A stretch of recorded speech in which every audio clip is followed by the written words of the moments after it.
They know my name, but they don't really know my story.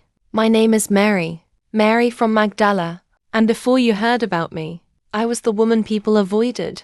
The Bible says I had 7 demons. 7. I don't know how to explain it in words you would fully understand. But imagine your mind not feeling like your own. Imagine darkness sitting on your chest. Imagine people looking at you like you are dangerous. Or cursed. That was my life. Some people thought I sinned too much. Some people thought God was punishing me. Some people just stayed away. In those days, when something was wrong with you, people didn't try to understand you. They judged you. And I started to believe them. I thought maybe I was too broken, too far gone, too dirty for God.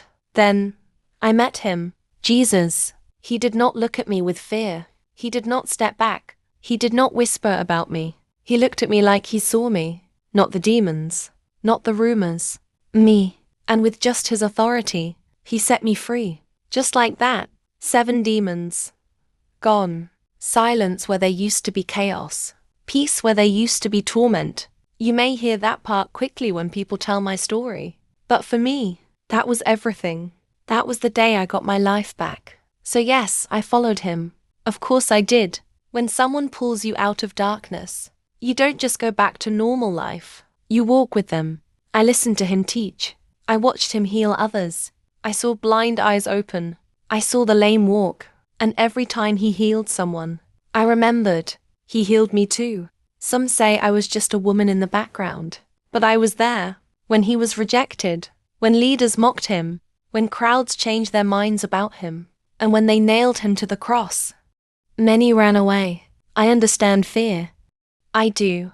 But I could not leave. He did not leave me in my worst moment. How could I leave him in his? So I stood there, and I watched the one who saved me suffer. The sky grew dark, the earth shook, and my hope felt like it was dying with him. When he breathed his last breath, it felt like my heart stopped too. We buried him, and everything felt empty. 3 days, 3 long days of silence. Have you ever believed in something so deeply, and then it looked like it failed? That's how it felt. Early on the first day of the week, before the sun fully rose, I went to the tomb. I wasn't thinking about miracles. I was grieving that the stone was rolled away. My heart started racing. Who took him? I thought. I ran. I cried. I panicked. I stood outside the tomb weeping, and then I heard a voice. Woman, why are you crying? I thought he was the gardener. I said, Sir, if you have taken him, tell me where you put him. Then he said one word, Mary, the way he said my name. No one else said it like that. Not with that love, not with that knowing. And in that moment, I knew. Rabboni. I cried. It was him. Alive. The same Jesus who cast out my demons was standing in front of me. And here is the part that still amazes me. He chose me. The woman people whispered about. The woman who had 7 demons. The woman some did not respect. He chose me to go and tell the others that he was alive. I was the first witness of the resurrection. Think about that. In a time when women's voices were often ignored, he trusted mine. He did not see me as my past. He saw me as redeemed.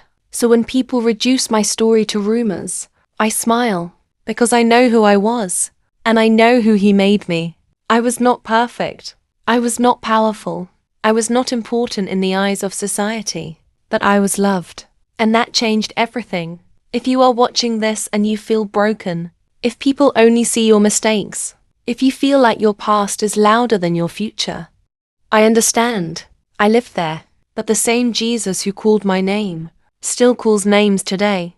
And when he speaks, darkness leaves.